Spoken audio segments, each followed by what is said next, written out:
kajian pada pagi hari ini. Kemudian ya, pertanyaan bisa diketik ke chatroom Zoom atau pada kolom komen pada YouTube Kabin Salim TV. Kemudian yang keempat atau yang terakhir kami persilakan pada para partisipan untuk bertanya langsung kepada Ustadz pada sesi tanya jawab jika sudah dipersilakan oleh host, dan kami mohon untuk raise hand terlebih dahulu. Kemudian insya Allah di akhir sesi tanya jawab ada sesi pembagian hadiah di mana Ustadz akan memberikan 3 pertanyaan, dan barang siapa yang dapat menjawabnya dengan benar, kami akan diberi hadiah berupa kitab oleh panitia, dan untuk menjawab kami mohon untuk raise hand kembali. Mungkin sekiranya yang mukadimah dapat Anda sampaikan, dan selebihnya waktu dan tempat kami persilakan pada Al-Ustaz Dr. Syafiq Rizal LCM Hafizahullah Ta'ala. Wala tafadhal mashkura. Jazakumullah khairan. Assalamualaikum warahmatullahi wabarakatuh. Alhamdulillah alladzi jama'na 'ala al-huda wat-tuqa. Segala puji bagi Allah Jalla Jalaluh yang mengumpulkan kita di atas petunjuk dan ketakwaan. Banyak Zoom meeting yang dibuat oleh manusia. Banyak perkumpulan yang mereka adakan. Tapi ingat, semua perkumpulan yang tidak didasarkan ketakwaan kepada Allah Azza wa Jalla kelak akan menjadi permusuhan. Cinta berubah menjadi benci. Kawan berubah menjadi lawan. Yang manis akan menjadi pahit pada waktu itu. Illal muttaqin. Kecuali orang-orang yang berkumpul karena Allah Azza wa Jalla. Bermajelis untuk mengharapkan keridhaan. Allahumma salli wa sallim ala sayyidina wa maulana Muhammadin wa ala alihi wa ashabihi ajma'in. Ya Allah, semoga salawat dan salam senantiasa Engkau curahkan untuk hamba kekasih-Mu, untuk baginda Nabi kita Muhammad alaihi salatu wassalam, untuk keluarga beliau, untuk istri-istri beliau, untuk putra-putri beliau, dan untuk seluruh sahabat Nabi. Semoga Allah meridai kita bersama mereka. Amma ba'd, hibati fillah, masih kita akan bertamasya ke taman surga. Ya, antum melihat tuh orang-orang yang jualan rumah dengan tempat yang indah. Mereka tidak berhenti mempromosikan jualan mereka.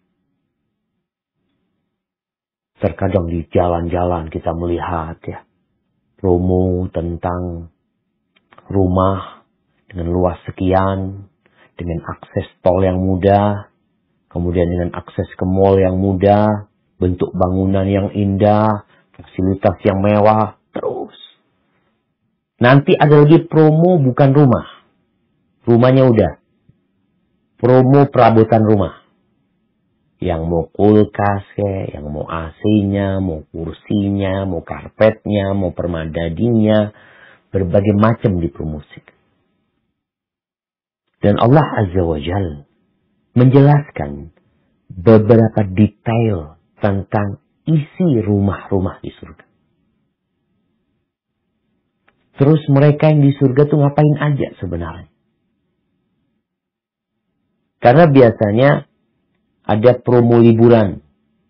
Di situ diberi program kegiatan yang akan dilakukan. 1, 2, 3, 4. Sehingga orang-orang merasa nyaman ikut liburan ke tempat itu.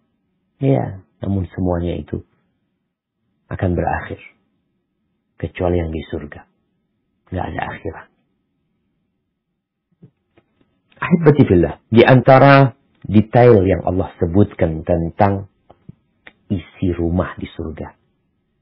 Atau isi istana yang ada di sana. Atau kamar-kamar yang bertingkat-tingkat. Itu jamaah.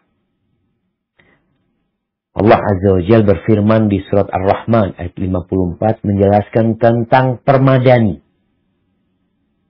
tentang karpet yang dipakai di sana. Karena biasanya rumah mewah tuh, Masya Allah, permadaninya dari Turki, terbuat dari bahan-bahan yang mewah, yang mungkin handmade, yang mungkin nggak ada duanya di muka bumi kecuali di rumah dia. Sampai pernah anak berangkat ke satu masjid, kalau nggak salah di Oman kalau nggak salah, ada masjid besar, entah lebih 20 meter atau lebih, mungkin 40 kali 40 meter. Karpetnya itu nggak ada sambungannya, permadaninya itu dibikin di sana aja. Subhanallah. Nanti gimana dengan rumah kita di surga? Nah, silahkan dibaca. Barakallahu fikum.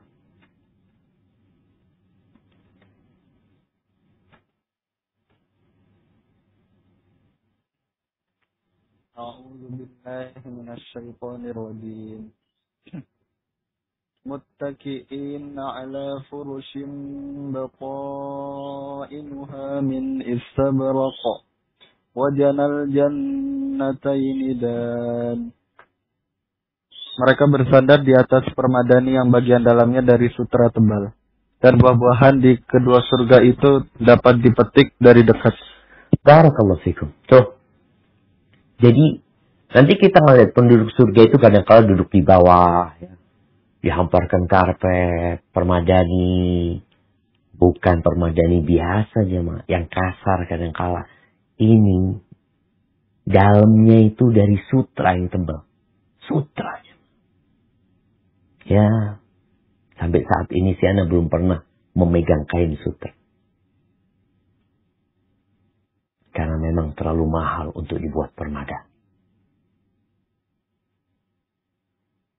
Bagaimana itu ulat sutra membuat benang sutra yang hasilnya nggak banyak. Sehingga hanya segelintir manusia yang mungkin dapat memakai sutra. Dan kita tahu laki-laki diharamkan pakai sutra. Nanti di surga permadaninya dari sutra. Duduk-duduk di sana.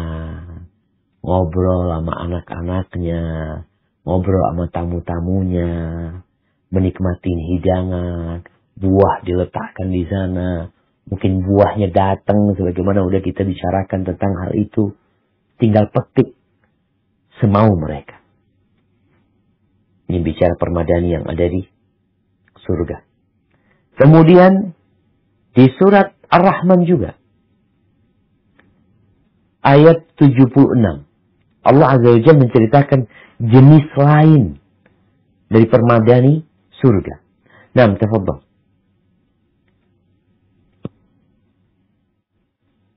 Muttaqi'ina 'ala rafrafin khumrin wa 'abqariyyin hisan.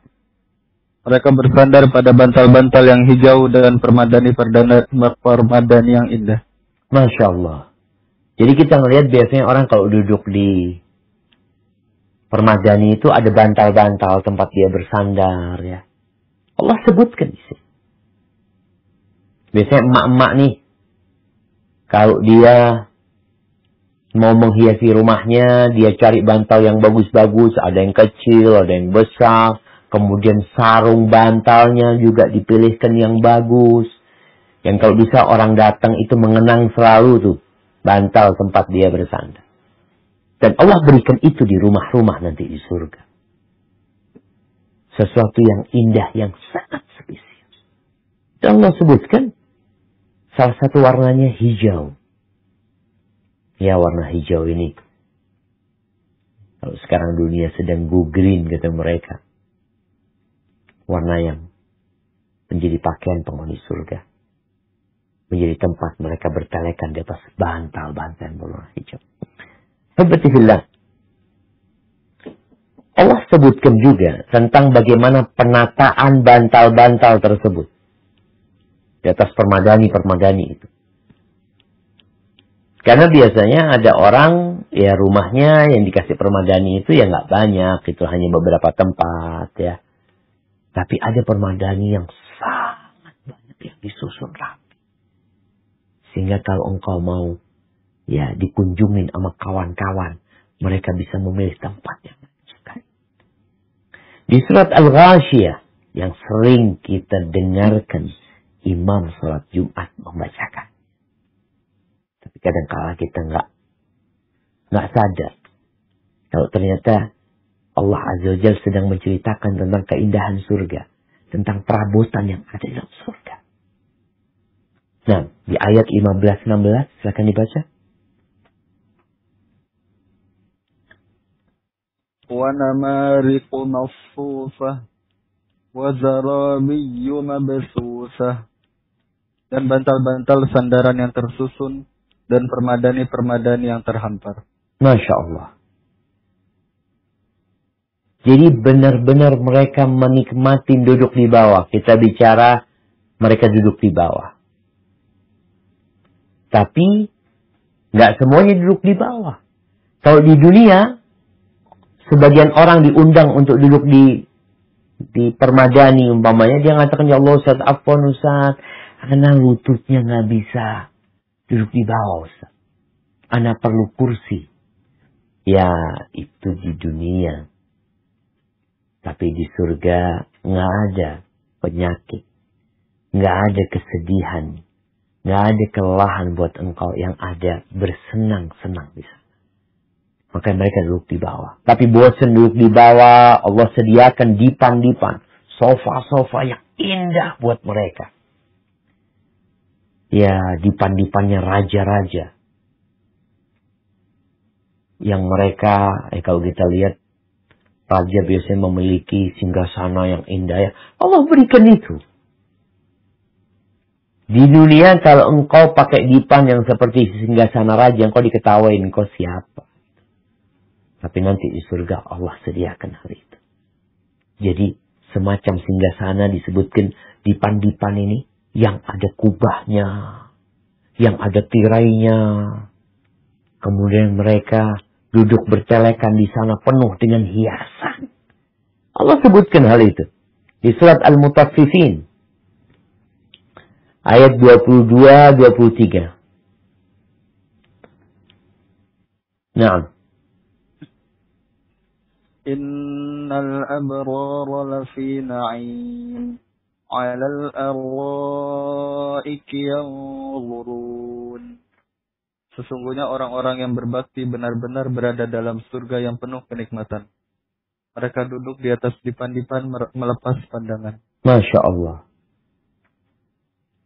Jadi mereka duduk ya, menikmati kebun mereka, taman mereka. Dipan itu kadang-kala bisa buat tidur sekalian, bisa buat rebahan sekalian. Sambil memandang, menikmati keindahan surga.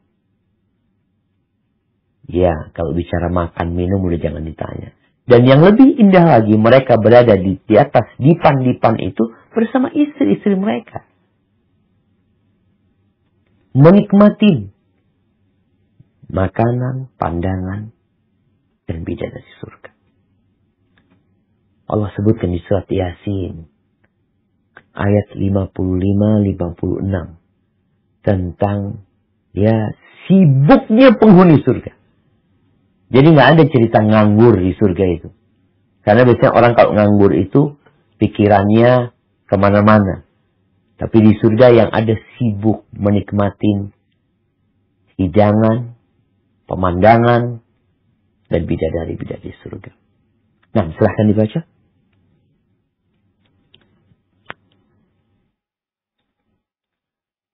Inna ashabal jannatil yawma fi syughulin fakihun.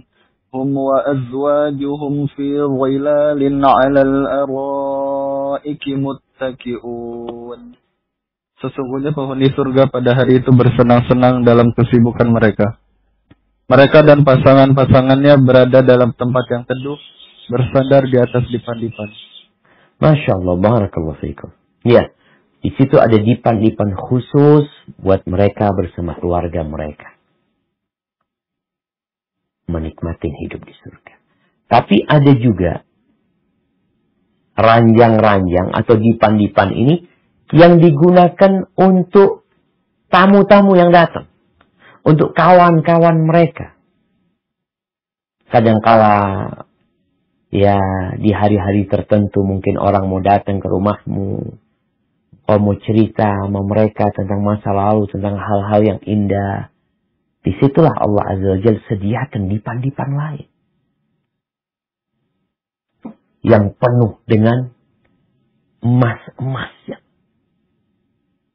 Jadi dipannya itu biasanya kalau kita lihat ya dipan yang ukir-ukiran itu. Ya seperti sofa-sofa yang dengan ukiran yang indah itu. Biasanya di ukirannya itu ada permatanya. Ada emasnya. Kalau sekarang semuanya palsu. Kebanyakan itu ya cat emas. Kemudian permatanya ya permata imitasi diletakkan di sana. Tapi di surga semuanya Allah berikan kepada hamba. Mereka ingin duduk di sana. Kita kalau berangkat ke toko perabot rumah yang mahal-mahal jemaah.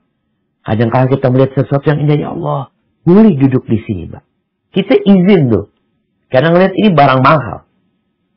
Ada kasur yang harganya ratusan juta. Kita berpikir mau duduk di sana itu kadang-kadang minta izin sama pelayan yang ada di tempat tersebut. Dan di sana Allah sediakan buat engkau.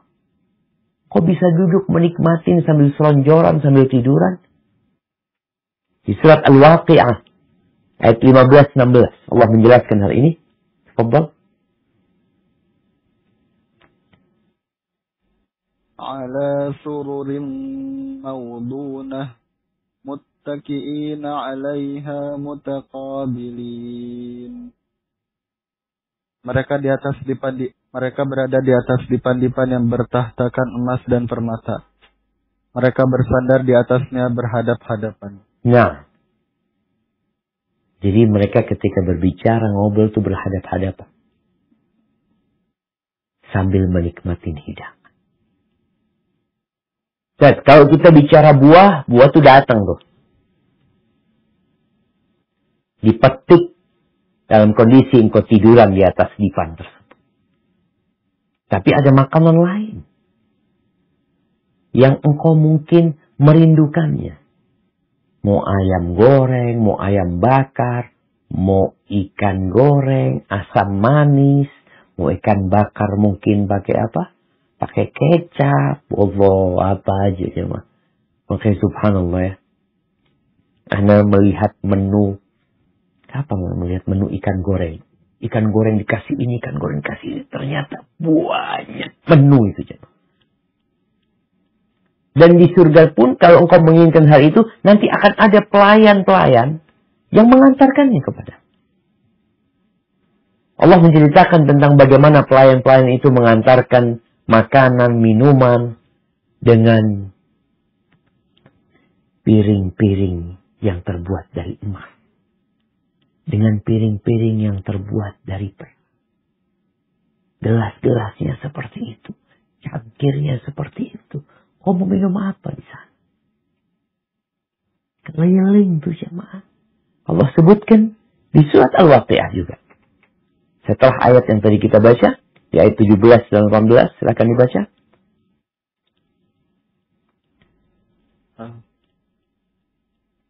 Yaqufu alaihim wildanun mukhalladun biakwabin wa abariqa wa ka'sin min ma'in.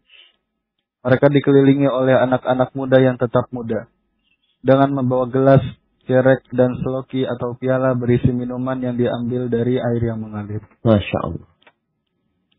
Ini salah satu minumannya.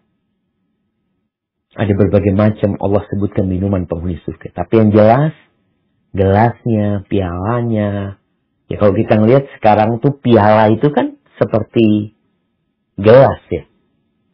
Yang dipegang yang besar menjadi tanda keberuntungan. Tanda kesuksesan mereka. Dan sampai hari ini kita melihat hal itu. Dan nanti itu digunakan untuk minum beneran. Mereka akan datang dikasih sampah. Oh mau minum keliling. Oh tinggal duduk ngobrol sambil Masya Allah mau minta apa.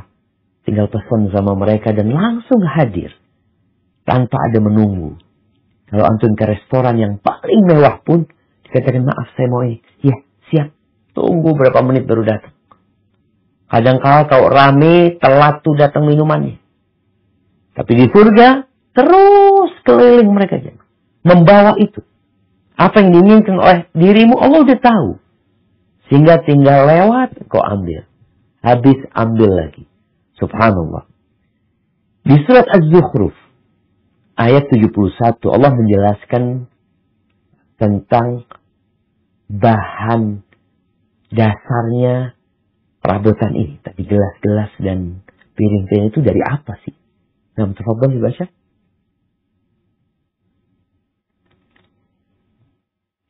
يطاف عليهم بصحاف من ذهب وأكواب وفيها ما تشتهيه الأنفس وتلذ الأعين وأنتم فيها خالدون.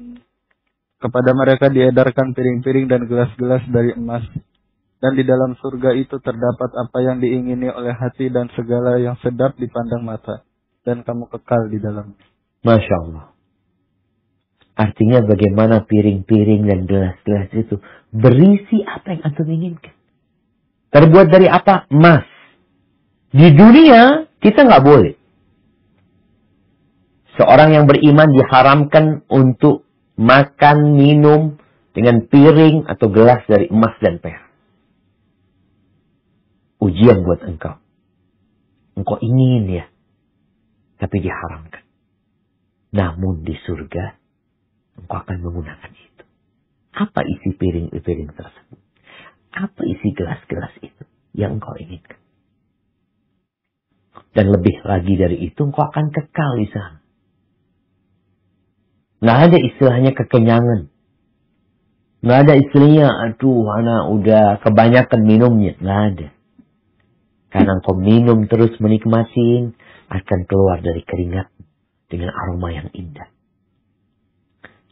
Kemudian jamaah, di surat Al-Insan, ayat 15-16, Allah menceritakan bahwa gelas-gelas yang terbuat dari perak itu tembus pandang. Gelas terbuat dari perak tapi tembus pandang. Seperti terbuat dari kaca.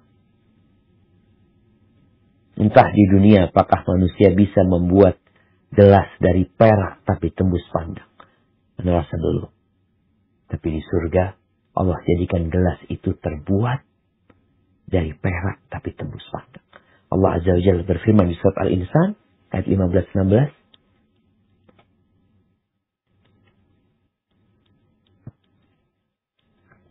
ويطاف عليهم بآنية من فضة وأكواب كانت قوارير من فضة قدروها تقديرا.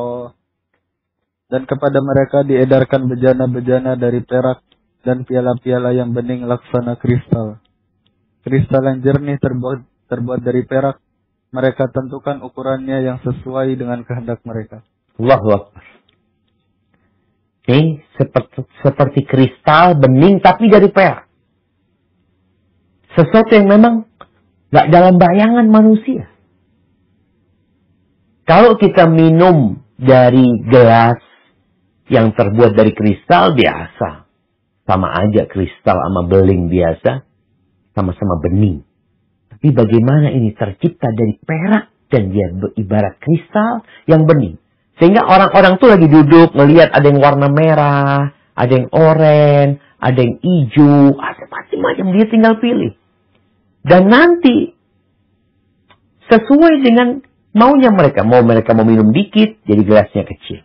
Mau minum banyak, gelasnya jadi besar. Dan disebutkan piala-piala. Yang memang untuk orang-orang yang menang.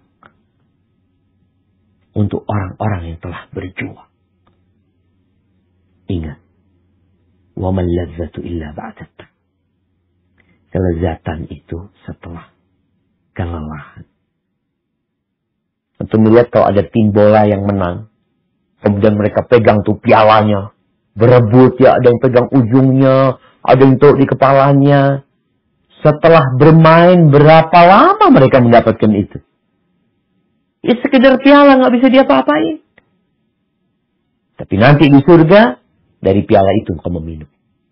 Dan terbuat dari perak yang transparan, ibarat kristal. Abdullah bin Qais radhiyallahu anhu, dia mengatakan bahwa Rasulullah sallallahu alaihi wasallam bersabda, "Jannatani min fiddatin, aniyatuhuma wa ma fiha." Ada dua surga yang dari perak. Bejana-bejananya dan semua yang ada di dalamnya itu dari perak. Subhanallah jemaah. Manusia itu memang punya imajinasi ingin sesuatu yang indah, yang mewah. Itu nanti ada dua surga, semua dari perak. Wa jannatani min dhahabin, dan ada dua surga yang terbuat dari emas. Semua yang di dalamnya dari emas. Mau bicara kursinya, mau bicara gelasnya, mau bicara lantainya, mau bicara daun pintunya, mau bicara atapnya, semuanya dari emas. Hiasan-hiasan yang di rumah semuanya dari emas. Wa ma bainal qaum wa baina an yanzuru ila rabbihim illa rida'al kibriya ala wajhihi fi jannati 'adn. Rawahu Bukhari Muslim. Dan antara mereka dengan memandang wajah Allah Azza wa Jalla, ini buat orang yang mendapatkan surga emas dan perak ini, ia tidak lain adalah tirai kebesaran Allah Azza wa Jalla yang ada di wajahnya. Ketika itu disingkap, mereka akan memandang Allah Azza wa Jalla. Mereka di surga Aden. Jadi semua perabotannya dari emas. Ada lagi yang semua perabotannya dari perak. Di Indonesia, di dunia ini ada rumah coklat ya. Mereka berpikir semuanya dari coklat. Ada mungkin rumah ini, rumah itu. Semuanya di surga akan diberikan kepada. Asalkan kau masuk surga Allah Azza wa Jalla. Allahumma inna nas'aluka al-jannah wa na'udzubika minan nar. Dan di sana jamaah mereka tidak merasakan kematian sebagaimana kita bahas. Dan ternyata mereka juga tidak merasakan tidur. Ini kalau bicara ngapain aja, nggak ada ceritanya tidur di surga. Tidur itu kata Nabi SAW ketika beliau ditanya dalam hadis Jabir bin Abdullah, "Ya Rasulullah, ayanamu ahlul jannah?" Apakah penghuni surga itu tidur? Faqala Rasulullah sallallahu alaihi wasallam, "An-naumu akhul maut." Tidur itu saudaranya kematian. Wa ahlul jannah la yanamun. Dan penghuni surga enggak tidur. Orang kalau tidur itu kehilangan nikmat. Kehilangan banyak kegiatan dan kesibukan. Ashabul Kahfi tidur selama 309 tahun. 309 tahun. Dunia sudah berubah. Mereka tidur. Maka orang-orang yang banyak tidur nih, dia kehilangan banyak nikmat. Penghuni surga, ketika mereka di dunia, mereka sedikit tidurnya. Ketika hidup di dunia. Kenapa? Karena untuk tidak tidur sama sekali di surga. Apa kata Allah Azza wa Jalla tentang penghuni surga? Kanu qalilan minal laili ma yahja'un. Wa bil ashari hum yastaghfirun. Mereka adalah orang-orang tatkala di malam hari sedikit meletakkan tubuhnya di ranjang, di kasur. Sedikit rebahan mereka. Dan di waktu sahur mereka istighfar. Astaghfirullah wa natubu. Hibati fillah. Selain mereka bersenang-senang di sana, mereka makan dan minum semau mereka. Mereka saling bertamu. Mereka juga bertasbih, memuji Allah Azza wa Jalla. Jabir bin Abdullah radhiyallahu anhu dalam hadis riwayat Muslim, menceritakan bahwa Rasulullah sallallahu alaihi wasallam bersabda, "Inna ahlal jannah ya'kuluna fiha wa yashrabun wa la yatfulun." Sesungguhnya penghuni surga itu mereka makan, mereka minum, dan mereka tidak meludah. Kadang-kadang kita habis makan sesuatu, ada yang nggak enak, kita ingin meludah. Mereka tidak meludah. Wala yabulun. Mereka tidak kencing. Wala yataghawwatun. Mereka juga nggak BAB. Wala yantakhitun. Nggak ada tuh riak-riak yang keluar di mulut mereka. Qalu fama balut ta'am. Terus bagaimana dengan makanan yang mereka makan? Tadi bicara makanan dihidangkan ya. Buah-buahan, minuman. Jadi apa tuh makanan mereka? Qala jusha'un warashun karashil mis. Akan menjadi sendawa buat mereka. Dan makanan dan minuman menjadi air keringat yang keluar dari pori-pori mereka. Karashil mis. Aromanya seperti misi. Keluar. Wangi. Yulhamuna tasbih wa tahmid kama tulhamuna nafas. Mereka diilhami tasbih, tahmid, subhanallah wa bihamdi, subhanallahil azim. Ucapan-ucapan tasbih dan pujian untuk Allah Azza wa Jalla sebagaimana kalian diilhami nafas.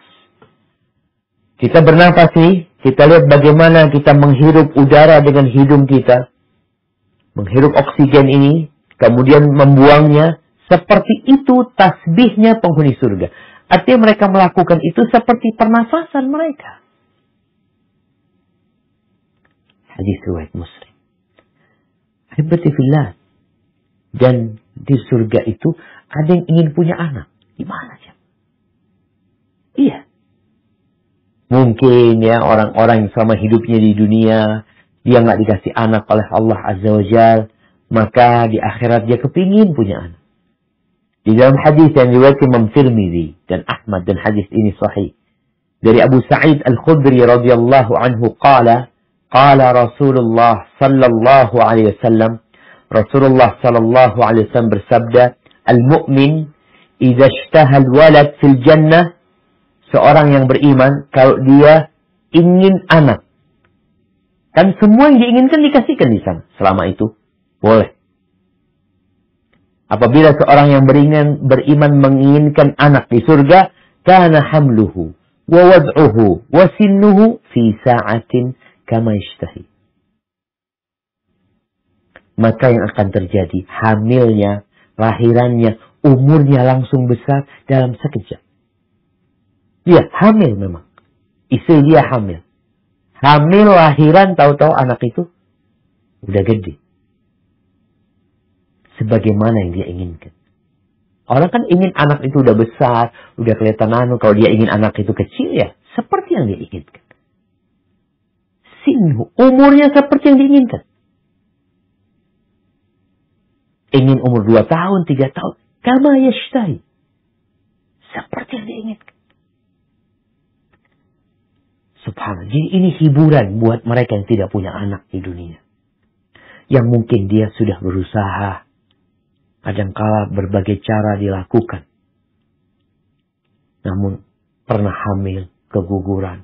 Hamil, keguguran. Meninggal dunia dan tidak ada anak buat dia. Dia kepingin anak, Allah kasih nanti di surga. Seperti yang kau inginkan, wajahnya seperti apa, Allahu Akbar.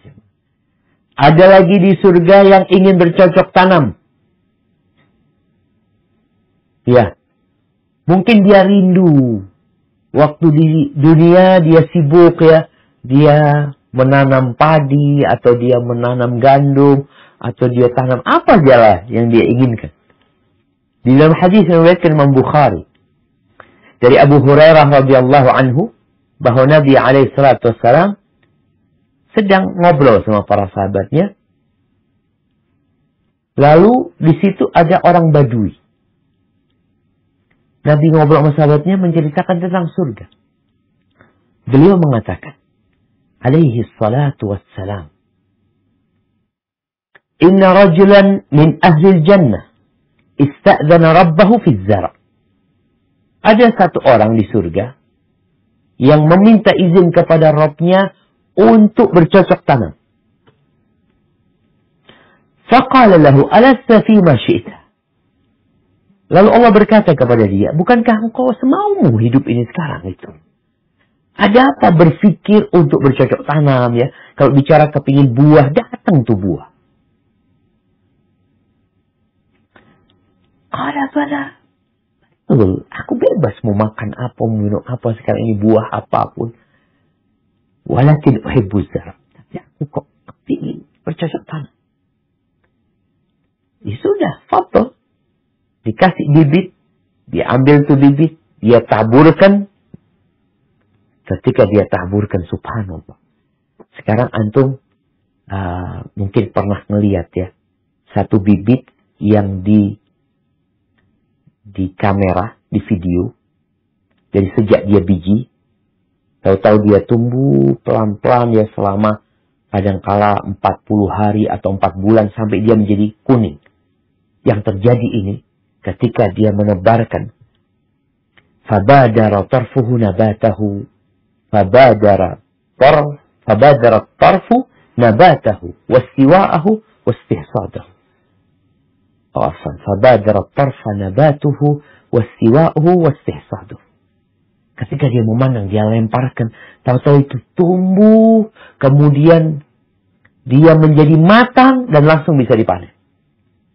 Dia belum mengedipkan matanya, dia melihat itu sudah seperti itu. Ya.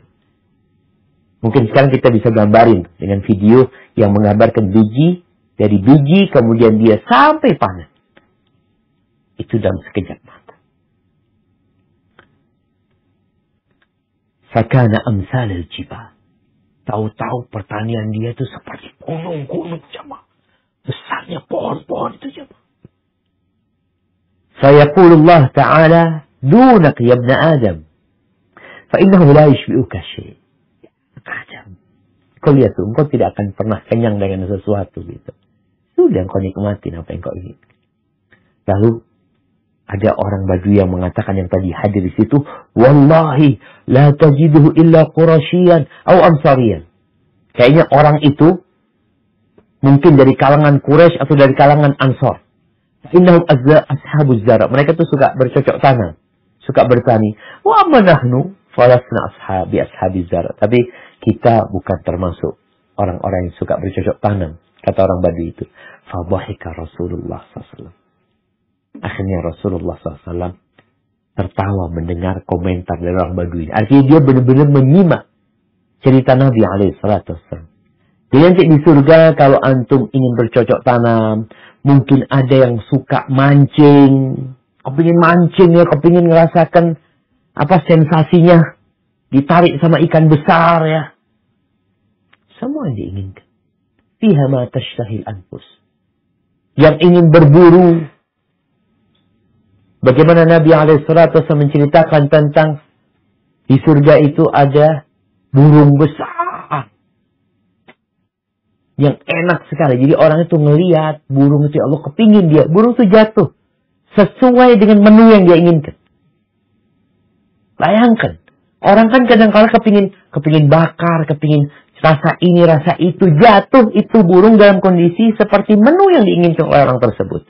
Mau apa lagi antum jamaah?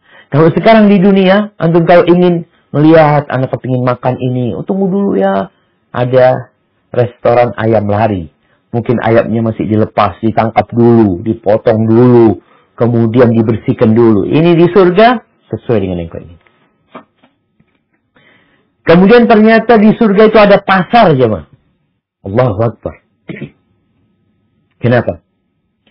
Ya orang itu suka belanja. Jadi apa yang diinginkan Allah kasih. Di hadis yang diriwayatkan Imam Muslim dari Anas bin Malik radhiyallahu anhu,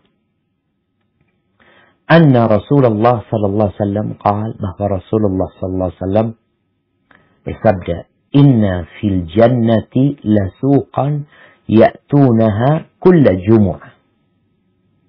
Sesungguhnya di surga itu ada pasar yang mereka kunjungin setiap hari Jumat.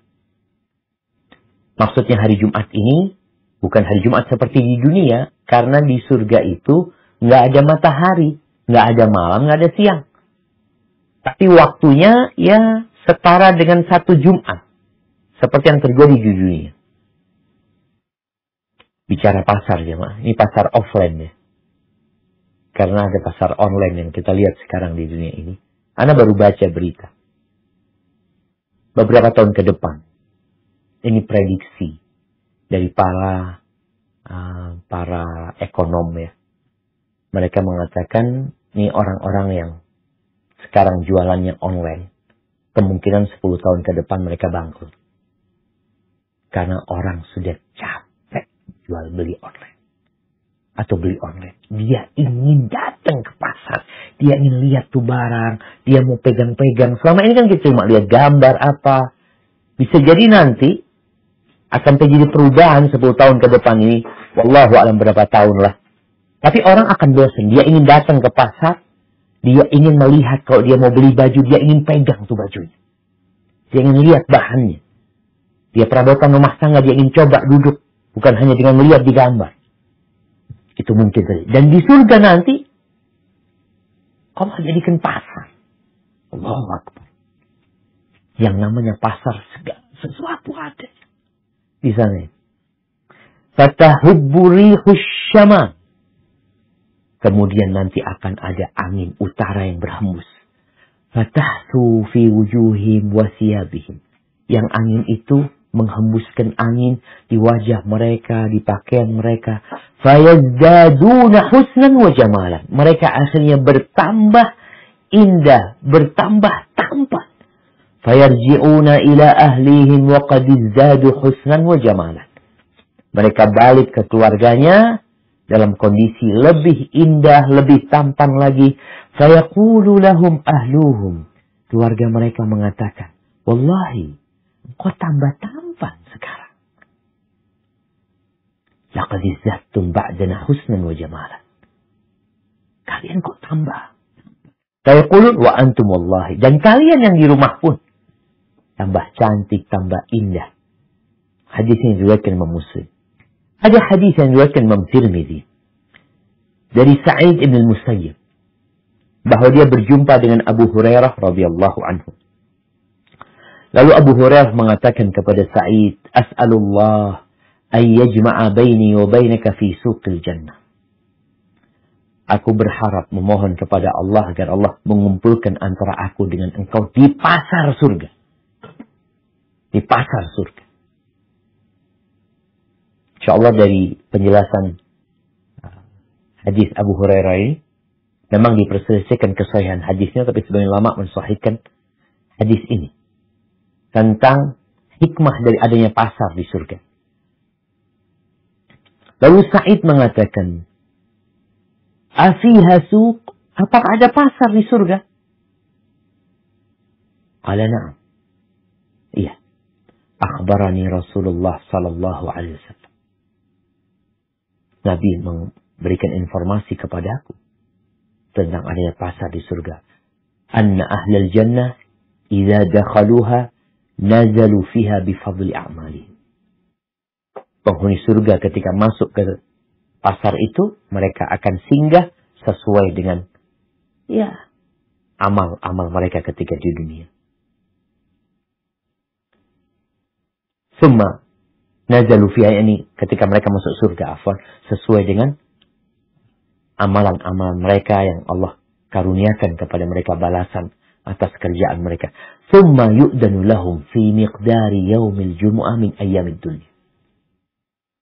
Lalu diizinkan bagi mereka, seperti setiap Jumat dalam kehidupan dunia ini. Fayazuruna rabbahum. Kemudian mereka mengunjungi Allah Azza wa Jalla. Allah menampakkan diri kepada mereka. Mereka sedang berada di taman-taman surga menikmati hal itu. Lalu diberikan kepada mereka mimbar-mimbar di surga. Sesuai dengan amalan mereka lagi. Ada mimbar yang dari cahaya. Ada mimbar buat mereka yang terbuat dari lu'lu', dari mutiara. Ada dari yakut. dari permata, ada dari berlian, ada yang dari emas, ada yang dari perak. Ini ketika mereka datang mengunjungi Allah Azza wa Jalla. Wa yajlisu adnahum wa ma fihim min bani. Dan yang paling rendah, nggak ada orang rendah di surga sebenarnya. Nggak ada orang rendah di surga, itu nggak ada. Tapi secara kedudukan, mereka kan bertingkat-tingkat sesuai dengan amalan mereka. Yang paling rendah itu, dan tidak ada yang rendah di surga sebenarnya, itu duduk di tumpukan misik dan kafur. Dan mereka yang duduk di tumpukan misik dan kafur ini tidak melihat bahwa yang duduk di mimbar-mimbar, di kursi-kursi yang terbuat dari emas, dari perak, dari cahaya itu lebih mulia dari tempat duduk mereka.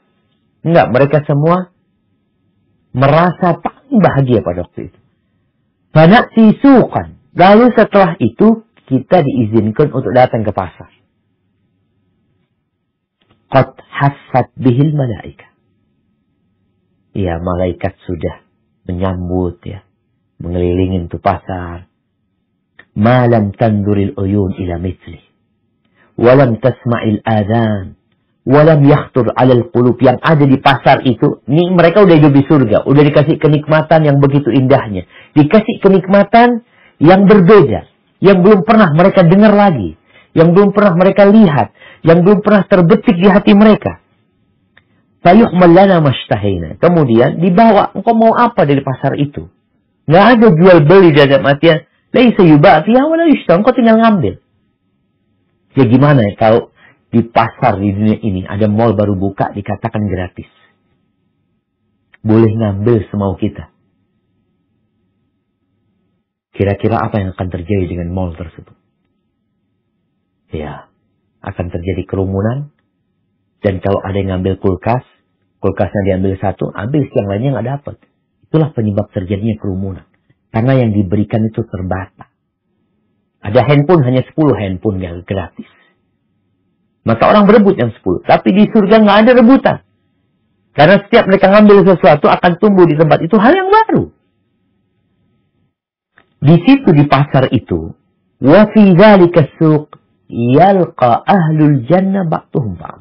Ternyata pasar itu menjadi tempat pertemuan. Kadang-kadang kan kita jumpai, Allah fulan, kef halak, asak bekhair, Masya Allah.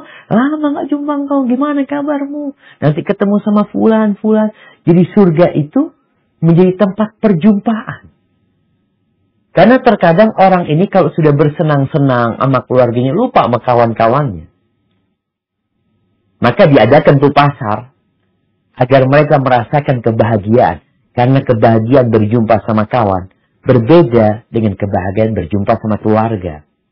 Kadangkala keluarga di dunia nih. Kadangkala keluarga ngomong, ya Allah. Kalau udah ketemu sahibnya lupa sama kita. Karena memang ada kebahagiaan tersendiri. Makanya berbagai jenis dan keragaman kegembiraan Allah berikan di surga. Kalau mungkin detailnya yang dijelaskan oleh Allah dan Rasulnya SAW itu tidak terlalu banyak. Tapi Allah menceritakan secara global. Fiha ma tashtahil anfus. Yang diinginkan oleh jiwamu apa? Engkau akan dapatkan. Semuanya. Tapi ada detail yang dijelaskan. Sehingga kita lebih tertarik lagi. Itu masuk ke surga. Jadi di surga itu tadi. Bertemu sama kawan lama. Ya. Mungkin ketika ya... Antum pernah dengar ucapan orang, Ustaz, kalau mungkin kita nggak berjumpa di dunia, semoga kita berjumpa di surga Allah. Tapi orang kalau sudah masuk surga, tadi mereka mungkin sibuk sama keluarga. Namun, ada pasar. Mereka berangkat ke sana. Mengunjungi Allah Azza wa Jalla. Setelah itu mereka ke pasar, bawa apa saja yang mereka inginkan. Kemudian, mereka berjumpa sama kawan-kawan lama mereka. Ta'al. Fayuqbilu ar-rajulu dzul manzil al-murtafi'ah. Fayalqa man huwa dunahu. Lalu ada orang yang berada di tempat yang tinggi di surga. Karena pasarnya satu, artinya kumpul mereka di sana semuanya. Setelah tadinya mereka berada di posisi yang berbeda-beda kursinya, mimbarnya, ada yang emas, perak, cahaya, permata, mutiara. Di pasar udah kumpul mereka.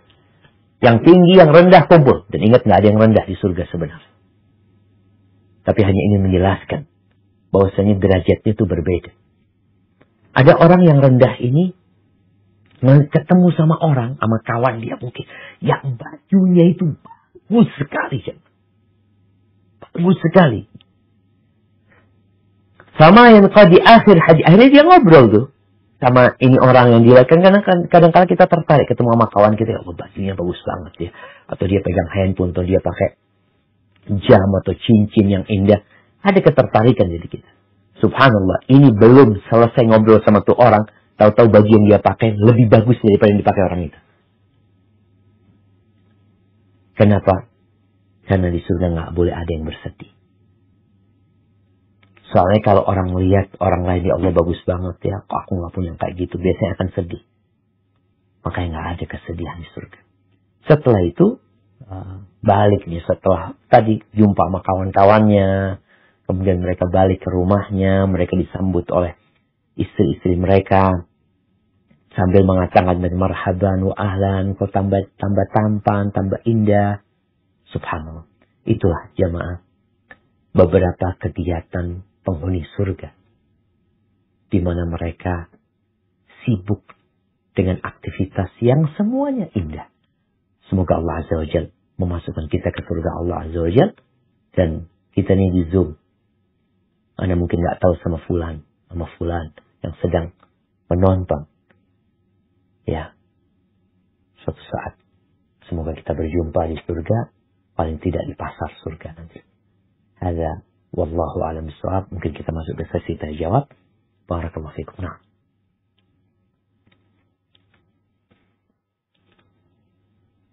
Syukran wa jazakumullah khairan kami sampaikan pada Al-Ustaz Dr. Syafiq Rizal Basalamah LCMA Hafizahullah Ta'ala atas materi yang telah disampaikan. Semoga dapat bermanfaat bagi kita semua di kehidupan kita di dunia dan di akhirat kelak. Sudah ada 2 partisipan yang raise hand, Ustaz. Ya. Pertama Ummu Malik, tafadhal. Assalamualaikum warahmatullahi wabarakatuh, Ustaz. Waalaikumsalam warahmatullahi wabarakatuh. Wa fihi wa barakallahu fiik. Nah, tafadhali. Ana ingin menanyakan tentang di surga nanti. Itu kan kita usianya sama ya, sekitar 33 gitu ya, Ustaz. Dan itu keluarga kita di sini itu pindah ke sana juga, Ustaz. Maksudnya dari kakek, nenek, anak, cucu. Karena kan kita udah sama umurnya 33. Nah, lalu kan Ustaz di yang yang sebelumnya juga menjelaskan bahwa 1 pria nanti untuk 4 bidadari. Kalau yang syahid 17. Nah, itu yang syahid 72. Berapa, Ustaz? Maaf. 72. Iya, 72.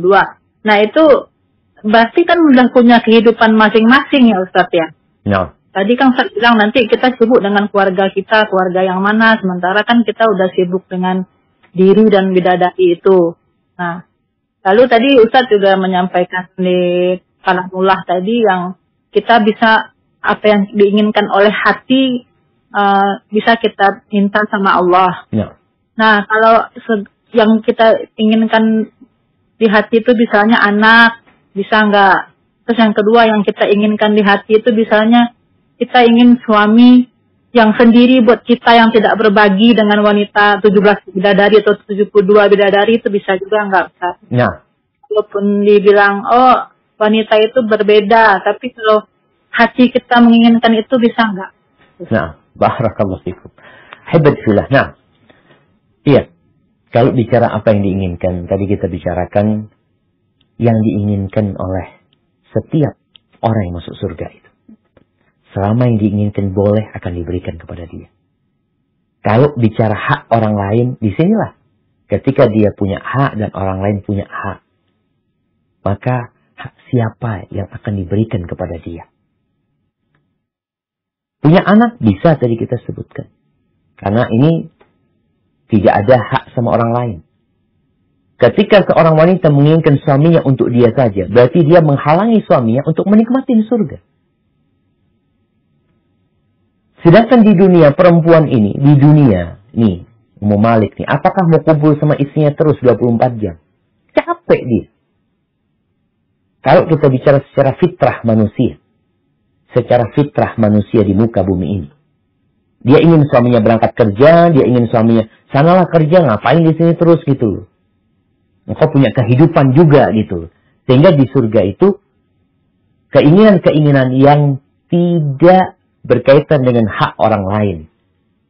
Seperti yang tadi disebutkan, haknya suaminya, istrinya ingin melakukan hal itu, maka dia tidak bisa melakukan itu.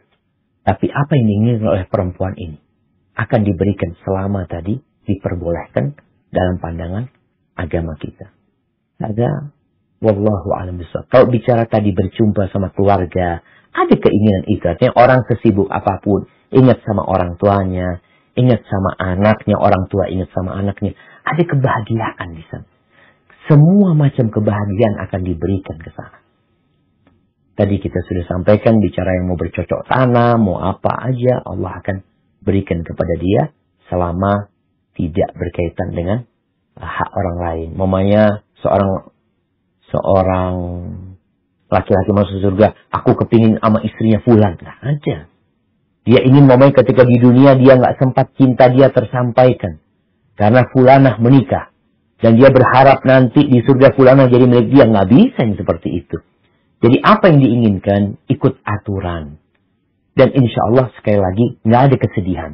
Karena yang ditanyakan oleh Ummu Malik ini kan, dia berpikir, sedih aku. Nggak ada kesedihan. Kalau suamiku sama orang lain, nggak ada kesedihan itu. Itu hanya perasaan di dunia. Makanya, yang ada di akhirat dengan yang ada di dunia, itu hanya nama-nama aja. Sedangkan di sana lebih indah dari itu. Sehingga nggak perlu kepikiran.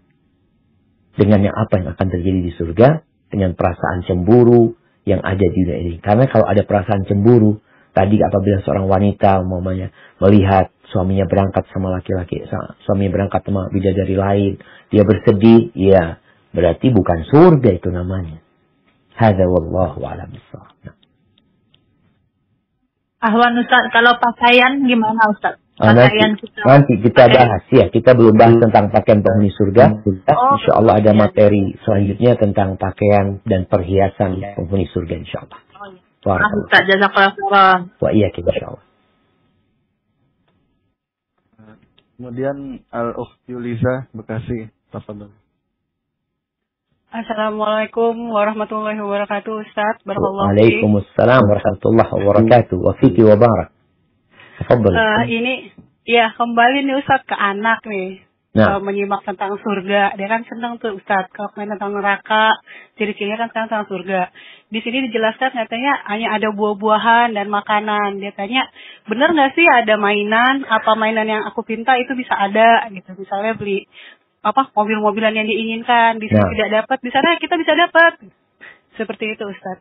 Nah. Syukran. Masya Allah. Barakallahu fiik. Iya jemaah. Jadi memang detailnya Allah sebutkan beberapa detail. Tapi secara umum Allah sudah mengatakan fiha ma tashtahihi al-anfus wa taladul a'yun. Di sana semua yang diinginkan oleh jiwa manusia dan disukai oleh mata. Semuanya ada. Jadi kalau katakan anak-anak suka main-main, ya kita ceritakan apa yang kau inginkan. Nah, engkau kepingin mainan. Kalau sekarang mungkin engkau punya mobil-mobilan kecil ya. Kadangkala anak kesian melihat anak punya anak. Dia punya truk-trukan itu dinaikin sama dia. Padahal itu nggak boleh dinaikin. Dia kan ingin menaikin seperti itu. Di surga, apa yang dia inginkan? Truk yang seperti itu, mobil yang seperti itu, yang dia inginkan. Semua akan didapatkan di sana. Karena memang, ya, itu darul jaza. Surga itu negeri balasan. Negeri pembalasan. Untuk orang-orang yang beramal di dunia ini. Di balik sana. Maka tatkala kita memotivasi anak kita. Ya di dunia kita memotivasi dia. Nanti kalau engkau juara 1, ibu kasih sepeda. Itu di dunia. Di surga kita sampaikan, nah. Kalau ibu kasih engkau hanya sepeda di sini, nanti Allah akan sediakan yang lebih indah dari itu. Kalau sepedamu sekarang ini kadang kala rusak, kadang engkau terjatuh, engkau akan dapatkan di surga semua semua engkau inginkan yang modelnya seperti apa. Jadi betul, apa yang diinginkan akan diberikan. Hadza wallahu a'lam bissawab. Nah. Afwan Ustaz, satu lagi boleh Ustaz? Nah, tafadhali. Iya, ini kan orang tua pernah melahirkan dan meninggal anaknya di usia 1 hari gitu. Tapi sampai sekarang sudah 20 tahunan lebih itu tidak pernah dilihat lagi makamnya gitu. Apakah nanti anak tersebut tetap memberikan syafaat kepada orang tua, Ustaz? Syukran jazakallahu. Artinya yang meninggal anaknya bukan orang tua.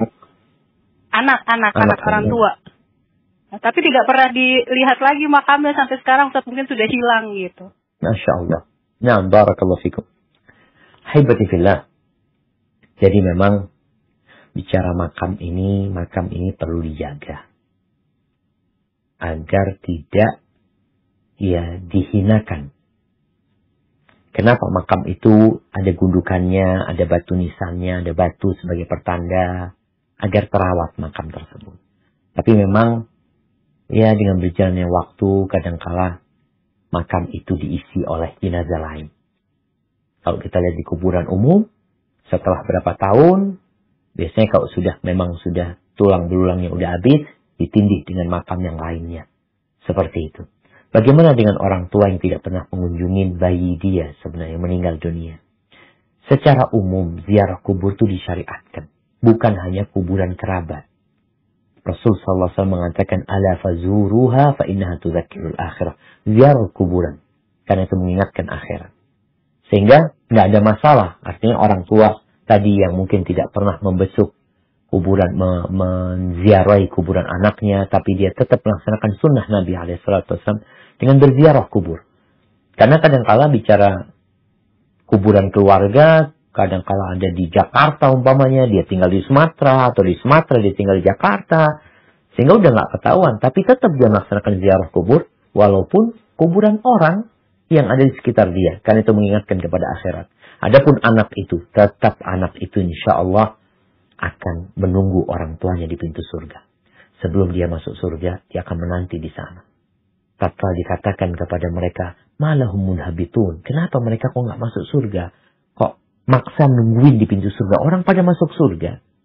Mereka mencium aroma surga, indahnya surga. Tuh anak nggak mau. Apa kata mereka? Hatta ya'tiya abau. Sampai orang tua kami datang. Dia rindu. Dia 9 bulan berada di perut ibundanya. Maka dia merindukan untuk berjumpa dengan orang tuanya. Bersama-sama masuk surga. Hadza wallahu a'lam bissawab. Barakallahu fiikum. Kemudian yang selanjutnya Al-Ukht Mutia Febliana. Bismillah. Assalamualaikum. Assalamualaikum warahmatullahi wabarakatuh. Waalaikumsalam warahmatullahi wabarakatuh. Ahlan wa sahlan. Naam, tafadhali. Afwan Ustaz, ana izin bertanya, apakah takdir dapat diubah jika kita terus-menerus berdoa di sholat dan di waktu-waktu sajud? Dan apakah pasti kita masuk surga? Dan apakah kita masuk surga itu sesuai dengan tingkatan-tingkatan? Karena setahu ana surga itu ada tingkatannya, Ustaz. Nah. Jazakallahu khairan. Barakallahu fiik. Subhanallah jamaah. Bicara takdir. Di mana salah satu rukun iman. Kata Nabi alaihi salatu wassalam, an tu'mina bil qadari khairihi wa syarrihi. Engkau harus beriman dengan takdir yang baik dan yang buruk. Apa itu takdir? Takdir itu adalah ketentuan Allah Azza wa Jalla. Allah itu mengetahui dengan apa yang akan terjadi di muka bumi ini sampai nanti hari kiamat. Allah tahu hari ini akan terjadi hujan di kampung fulan. Dan perkampungan itu akan terendam oleh air hujan itu. Allah tahu hari ini akan terjadi kecelakaan di jalan tol. Di kilometer 23. Antara 3 mobil. Ada 3 yang mati. Dan 1 yang selamat dari penumpang. Itu ilmu Allah. Allah Azza wa Jalla dengan ilmunya ini memerintahkan kepada pena itu untuk mencatat. Dicatatlah oleh pena ini semua yang akan terjadi sampai hari kiamat di Lauhul Mahfuz. Kemudian Allah menghendaki itu terjadi pada saatnya. Artinya ilmu Allah kan sejak dulu sudah tahu Allah. Pada saatnya, pada tahun 2020, pada tahun 1442 Hijriah, pada tanggal 15 Jumadil Ula, kejadian itu. Allah kehendaki dan kemudian terjadi hal tersebut. Bagaimana dengan kita? Apakah kita bisa merubah takdir? Yang pertama, engkau tidak tahu dengan takdir. Kita nggak ada yang tahu sama takdir kita.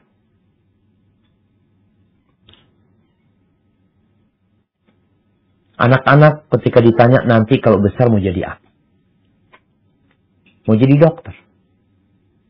Tapi ternyata dia jadi ustaz. Dia berusaha untuk jadi dokter. Dia punya keinginan. Yang satu ingin jadi apa? Ingin menjadi pilot. Ternyata jadi dokter dia. Kita nggak tahu semua takdir kita. Tapi Allah memberikan keinginan di diri kita. Untuk beramal, untuk berbuat. Ada hadis di mana Nabi alaihissalatu wasallam mengatakan la yazidu fil umri illa al-bir wa la yaruddu al-qada illa ad-du'a. Tidak ada yang dapat menambah umur kecuali amal kebajikan, berbakti kepada orang tua, berbuat baik kepada kerabat, dan tidak ada yang dapat menolak ketentuan Allah kecuali doa. Sehingga tugas kita berusaha. Ingat, kita nggak tahu semua takdir kita. Kita berusaha. Kita berdoa memohon kepada Allah Azza wa Jalla. Ketika ketentuan Allah terjadi, kita menerima ketentuan tersebut. Bukankah kita berdoa, kita tidak ingin bangkrut umpamanya. Kita tidak ingin di PHK. Tapi ternyata di PHK. Ya udah, terimalah takdir Allah SWT. Engkau sudah berusaha, engkau sudah berdoa. Maka tugas hamba itu, laksanakan perintah Allah. Engkau disuruh berusaha, usaha. Disuruh berupaya. Tinggalkan larangannya. Nggak boleh, ini haram loh, tinggalkan. Yang kau tinggalkan hal itu.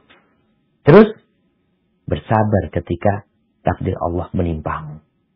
Kapan kita tahu takdir? Kalau sudah terjadi. Sebelum terjadi, kita nggak tahu. Maka terus berusaha dan terus berdoa memohon kepada Allah Azza wa Jalla. Lalu bicara, apakah kita masuk surga semuanya? Kata Nabi alaihi salatu wassalam, kullu ummati yadkhulul jannah. Semua umatku masuk surga. Jaminan dari Nabi alaihi salatu wassalam. Apakah engkau umat Nabi alaihi salatu wassalam? Engkau masuk surga, insyaallah. Illa man aba. Kecuali yang enggan masuk surga. Yang enggak mau masuk surga. Disinilah muncul pertanyaan dari para sahabat. Wa man ya'ba ya Rasulullah? Siapa orang yang enggak mau masuk surga? Setelah kita dengar cerita surga, keindahan surga, kenikmatan surga. Lalu ada orang yang enggak mau masuk surga. Maka para sahabat bingung, siapa yang enggak mau masuk surga itu siapa? Lalu beliau alaihi salatu wassalam mengatakan, man ata'ani dakhalal jannah, wa man asani faqad aba. Barang siapa yang taat kepadaku, maka dia masuk surga. Dan barang siapa yang bermaksiat, dialah yang enggan masuk surga. Maka taati Allah dan Rasulnya, insya Allah engkau masuk surga dengan rahmat Allah. Adapun berkaitan dengan tingkatan-tingkatan surga, nah betul. Allah Azza wa Jalla mengatakan, walikullin darajatun mimma amilu. Buat setiap orang itu ada derajat setara dengan amal perbuatan mereka. Ya tentunya nggak sama. Derajat orang yang sholat 5 waktu dan sholat 5 waktu plus sholat sunnah. Nggak sama orang yang puasanya hanya di bulan Ramadan dengan orang yang puasa di bulan Ramadan plus puasa 6 hari di bulan Syawal. Maka sesuai dengan amalan derajat-derajat tersebut. Dan di surga itu ada 100 derajat. Ada 100 derajat. Dan tingkatan paling tinggi itu ada surga namanya surga Firdaus yang paling. Ketika berdoa kata Nabi SAW, idza sa'altumullaha al-jannah fasaluhul firdausal a'la. Kalau kalian berdoa meminta kepada Allah surga, maka mintalah surga Firdaus yang tertinggi. Karena itu surga yang atapnya adalah arsy Allah Azza wa Jalla. Hadza wallahu a'lam bissawab. Nah. Jazakumullah khairan, Ustaz. Kemudian yang pertanyaan selanjutnya. Bismillah. Assalamualaikum, Ustaz. Waalaikumsalam warahmatullahi wabarakatuh. Semoga Allah selalu menjaga Ustaz dan seluruh jamaah dalam lindungannya. Amin. Izin bertanya mengenai dua surga yang disebutkan dalam Quran surat ke-55. Di sini surat Ar-Rahman ya Ustaz ya. Nah. Tersebut apa ya Ustaz? Jadi maksudnya betul-betul mendapatkan dua surga Ustaz. Barakallahu fikum. Nah. Waliman khafa maqama rabbih jannatan. Iya. Kalau bicara dua surga, mereka akan mendapatkan itu.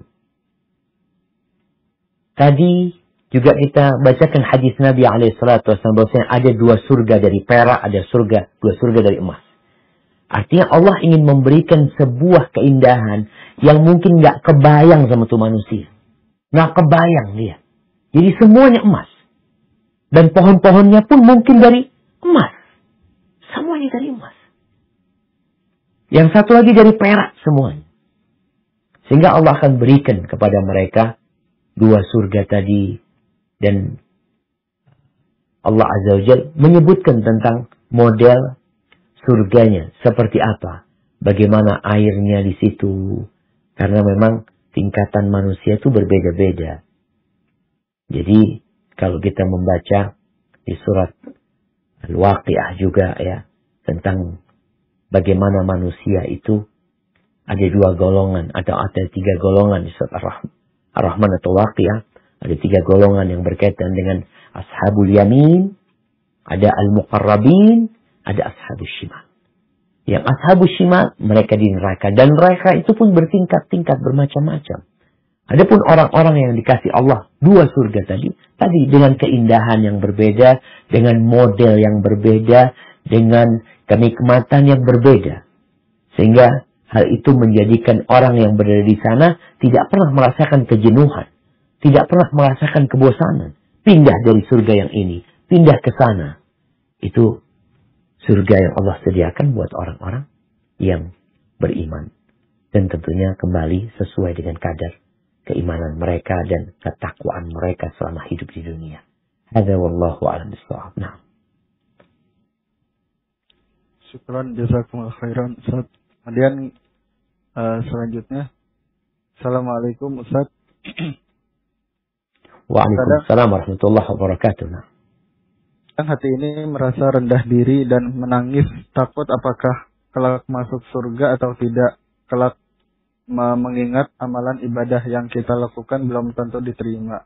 Mohon nasihatnya Ustaz supaya semangat istiqomah. Barakallahu fikum. Ahibati fillah.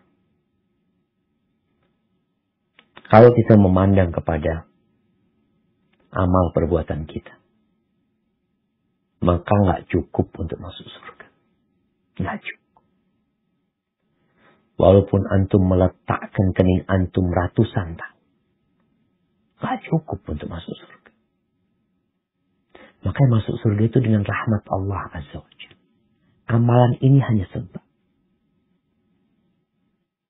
Kata Nabi SAW, La yadkhulu ahadukumul jannah bi'amali. Tidak ada orang di antara kalian yang masuk surga dengan amalan.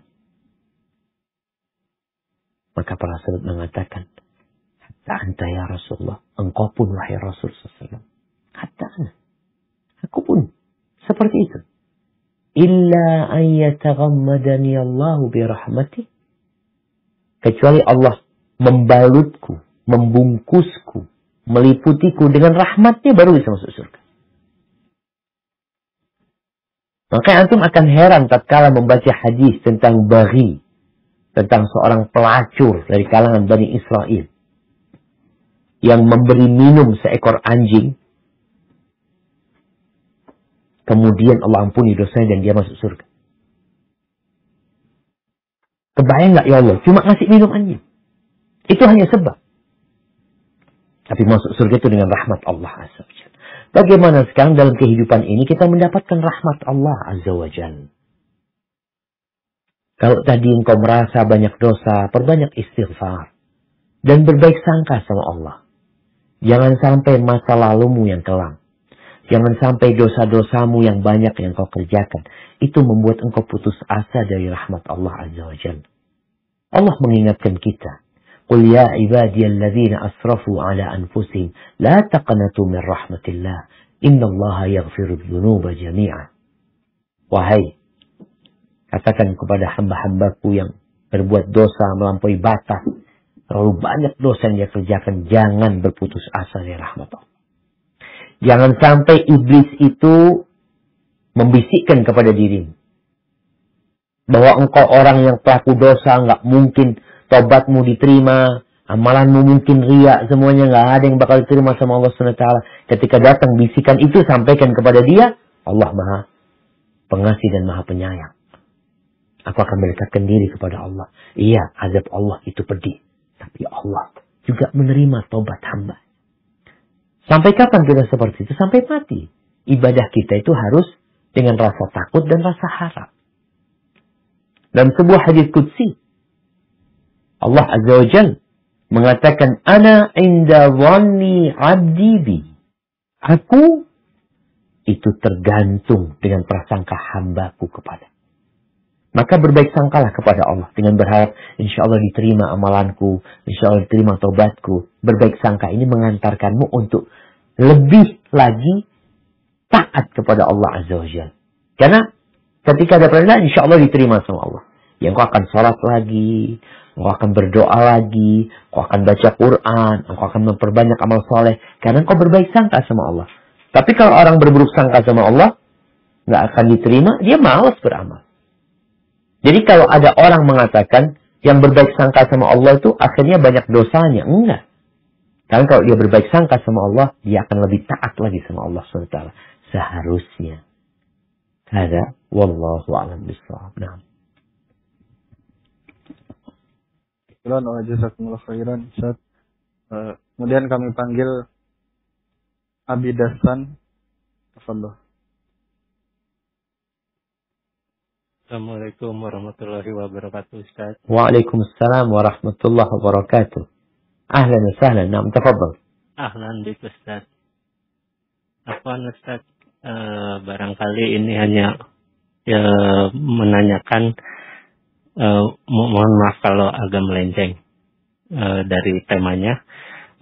Dari surat Hud ayat 114 itu, Ustaz.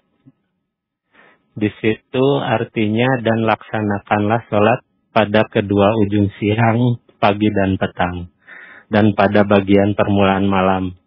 Yang dimaksud sholat pada kedua ujung siang, pagi dan petang ini sholat apa ya Ustaz ya? Barakallahu fiik. Assalamualaikum warahmatullahi wabarakatuh. Barakallahu fiikum. Hibati billah. Kalau yang ujung siang ini, itu adalah sholat subuh dan sholat maghrib. Sholat subuh dan sholat maghrib. Kemudian ada lagi ya ini penafsiran para ulama ya. Ada yang mengatakan sholat subuh dan sholat asar. Kemudian wazulafam minal lail. Ada lagi sebagian memang begini ya. Ini hal yang penting ya. Karena ada satu sekte yang memahami ayat ini. Kalau sholat itu hanya 3 waktu. Tarafain nahar. Yaitu ujungnya siang. Ujung bawah, ujung akhir. Kemudian dan malam hari. Sehingga mereka berpendapat sholatnya itu dijamak terus. Yang maghrib sama isya dijamak. Karena buat mereka 2 ujung itu adalah subuh tadi sendiri. Kemudian yang zuhur sama asar bisa digabung. Kemudian yang malam hari, maghrib sama isya bisa digabung kata dia. Sehingga mereka sholatnya menjamak terus seperti itu. Jadi itulah penafsiran para ulama tentang ujung siang ya. Yang subuh. Sebagai mengatakan subuh dan maghrib, ada yang subuh dan asar. Kemudian yang malam hari adalah ya maghrib dan isya. Hadza wallahu a'lam bissawab. Nah.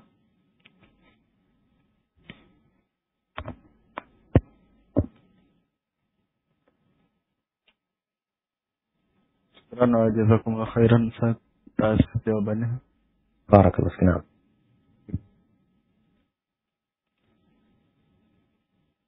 Pertanyaan selanjutnya. Assalamualaikum Ustaz. Waalaikumsalam warahmatullahi wabarakatuh. Bagaimana jika suami bersikap zalim terhadap anak dan istrinya, tidak merawat keluarganya? Apakah nanti di surga juga akan bersama? Jazakallahu khairan Ustaz. Barakallahu fiikum. Ahibati fillah. Ingat bahwasanya semua dosa selain syirik masih ada kesempatan diampuni oleh Allah Azza wa Jalla. Kalaupun tidak diampuni oleh Allah Azza wa Jalla, maka orang itu akan masuk ke dalam neraka untuk menebus kesalahan dia. Tapi selama dia tidak melakukan kesyirikan, apabila ada keimanan di diri dia, maka insya Allah dia akan dikeluarkan dari neraka. Bapak yang zalim, maka dia akan merasakan kezaliman dia nanti. Apalagi kita bicara ke dosa yang dilakukan berupa kezaliman kepada orang lain, Allah Azza wa Jalla akan memberikan hak kepada orang-orang yang dizalimi untuk mengambil hak mereka nanti pada hari kiamat kepada pelaku-pelaku kezaliman ini. Dengan cara apa? Ya, dengan cara diambil pahalanya orang ini. Udah zalim, artinya dia banyak dosa pada orang. Dia punya pahala juga. Pahalanya diambil, diberikan kepada orang-orang yang dia zalimi. Kemudian setelah itu ya dilihat apakah masih cukup amalan dia, amal kebajikan dia untuk ditimbang dengan amal buruk dia. Kalau ternyata lebih berat dengan atau lebih berat amal buruk dia, maka dia akan masuk ke neraka. Na'udzubillah min dzalik. Setelah itu, setelah melalui proses adab, ya dia akan masuk surga. Apakah mungkin dia berjumpa lagi sama keluarga mereka? Mungkin. Allah mengatakan walladzina amanu wattaba'athum dzurriyyatuhum biimanin alhaqna bihim dzurriyyatahum wama alasnahum min amalihim min syai'. Dan orang-orang yang beriman dan diikuti oleh keluarga yang beriman, oleh anak-anak mereka yang beriman, kami akan kumpulkan mereka nanti. Tapi bisa jadi kumpul langsung, bisa jadi tadi melalui proses, karena harus ada ya dosa yang dia tebus. Hadza wallahu a'lam bissawab. Nah. Syukran wa jazakumullah khairan atas jawaban yang telah disampaikan. Kemudian kami panggil Al-Ukht Maria Juliasti Sari. Tafadhol.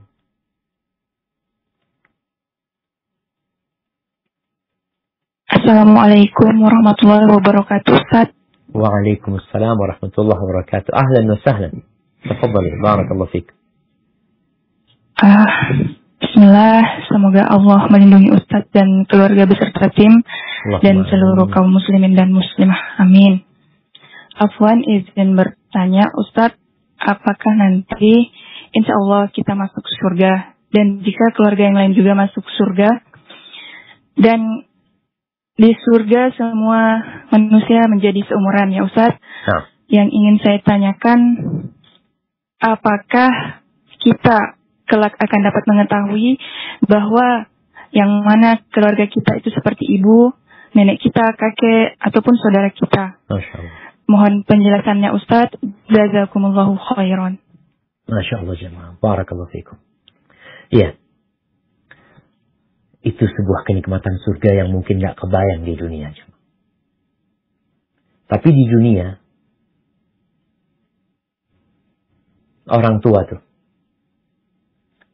ya seperti ayah anak pernah cerita kalau nggak salah.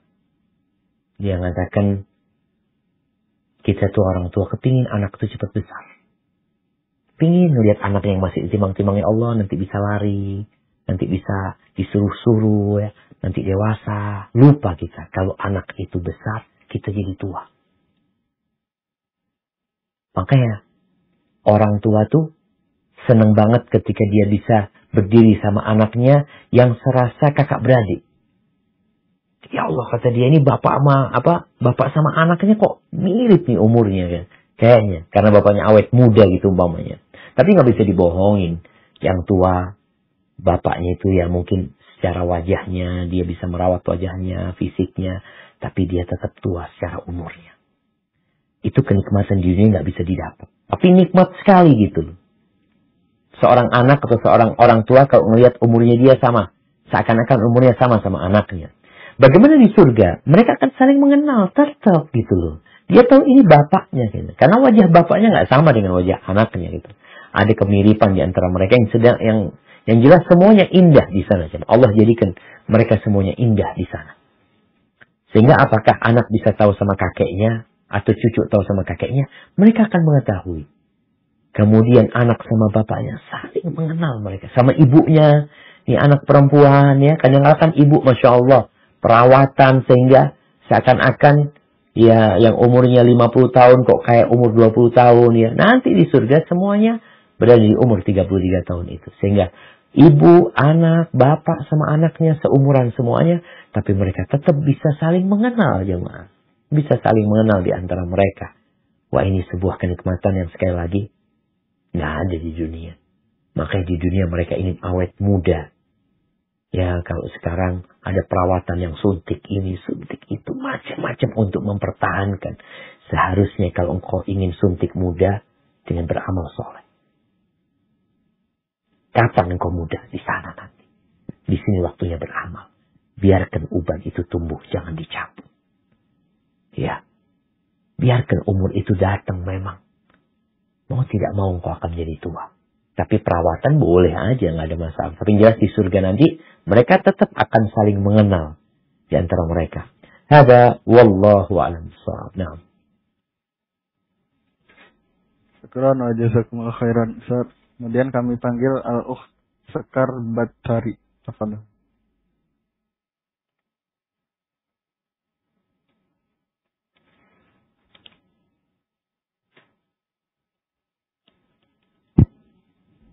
Naam, tafadhali. Tafadhol. Waalaikumsalam warahmatullahi wabarakatuh. Naam, ahlan wa sahlan, tafadhali.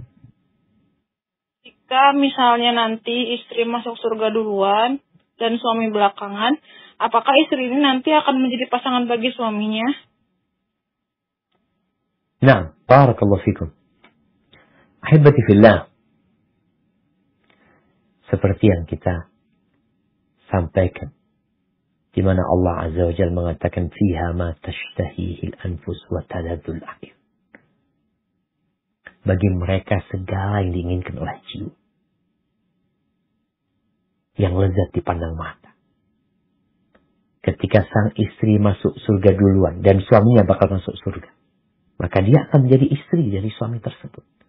Bagaimana dengan kenikmatan dia? Allah berikan kenikmatan buat dia nantinya. Apa yang dia inginkan? Jadi kalaupun mungkin ada keinginan syahwat dia, karena suaminya belum ada, Allah akan berikan pengganti nikmat itu buat dia nantinya. Kita bisa melihat bagaimana wanita-wanita tatkala dia punya keinginan syahwat, tapi keinginan itu bisa terhibur dengan diberi kenikmatan yang lainnya. Lupa dia tatkala kumpul sama kawan-kawannya, ketika menikmati bunga-bunga yang indah, bahkan kadang-kala dia malas untuk berjumpa dengan suaminya karena dia sedang bersenang-senang dengan kesibukan dia. Jadi kalau terlambat suaminya, tetap Allah akan memberikan kenikmatan kepada perempuan ini, apa yang disukai oleh jiwa dia. Tapi nanti suaminya akan kembali menjadi suami dia, dan mereka akan merasakan kebahagiaan yang berbeda lagi nantinya setelah suaminya datang. Hadza wallahu a'lam bishawab. Wa jazakumullah khairan. Kemudian selanjutnya Al-Ukht Pipit Fatrisia. Bismillah. Assalamualaikum warahmatullahi wabarakatuh. Waalaikumsalam warahmatullahi wabarakatuh. Ahlan wa sahlan. Naam, tafadhali. Lanjut Ustaz. Saya ingin bertanya, Ustaz, ini pengalaman dari saudara saya. dia mempunyai seorang ayah dan dia mempunyai beberapa saudara. Nah, si ayah itu menginginkannya semua PNS dan beliau menggunakan jalan menyogok Ustaz. Ada salah satu di antara saudaranya itu yang menolak Ustaz, akan tetapi di akhirnya tetap mengikuti perintah orang tuanya. Dan alhamdulillah salah satu saudara Ana yang tidak sampai tidak sampai mengikuti apa yang diperintahkan oleh orang tuanya dan selalu berusaha untuk menasihati orang tuanya, Ustaz. Ya. Nah, ini nanti saudara saya ini bagaimana ya, Ustaz? Apa yang harus dia lakukan juga dan seperti apa nantinya ayahnya, apakah itu semua termasuk dosa yang diperbuat sama ayahnya sendiri ataupun dari adik-adiknya atau saudaranya itu ikut bertanggung jawab atas hal tersebut, Ustaz. Demikian, jazakallahu khairan Ustaz atas jawabannya. Masya Allah. Barakallahu fikum. Ahibati fillah. Ana ingat dengan firman Allah Azza wa Jal, di mana kadangkala ada seorang yang mungkin merasa dirinya punya kuasa. Lalu dia memerintahkan orang lain untuk mengikuti kemauan dia. Ada unsur pemaksaan. Kadangkala mereka mengatakan, wal nahmil khotayakum. Biar dosanya kami yang nanggung. Nggak bakalan. Terus gimana sekarang kondisinya? Kalau ada unsur pemaksaan dari orang tua kepada anaknya, yang menyebabkan anaknya akan disiksa, dia akan mengalami kerugian nantinya secara fisik, macam-macam, maka dia terpaksa waktu itu. Maka dia nggak berdosa. Tapi kalau nggak terpaksa, artinya sebenarnya dia bisa menolak. Namun ketika dia menolak, akan ada konflik antara dia sama orang tua. Maka sebenarnya dia biarkan konflik itu terjadi, asalkan tidak membuat Allah murka. Karena sejatinya, la ta'ata li makhluqin fi ma'siyatil khaliq. Nggak boleh kata Nabi SAW taat kepada makhluk, kalau di situ ada unsur bermaksiat kepada pencipta. Jadi dosanya siapa sekarang? Dosa ayah. Anak itu umpamanya, dia tetap kalau dia ikut melakukan perbuatan itu, dia berdosa. Tapi kalau dia tidak melakukan penyogokan, dia tetap mengikuti jalurnya, nih ayah mungkin yang pakai jalur macam-macam, dan anak itu tidak mengikuti, bahkan dia sudah menasihatin orang tua, insya Allah anak itu nggak dosa. Karena dia tidak mengikuti, bahkan dia tidak mau. Tapi ayahnya yang mungkin cari link, ini itu macam-macam, maka itu dosa ayahnya. Anak nggak berdosa karena sang anak memang tidak melakukan hal itu.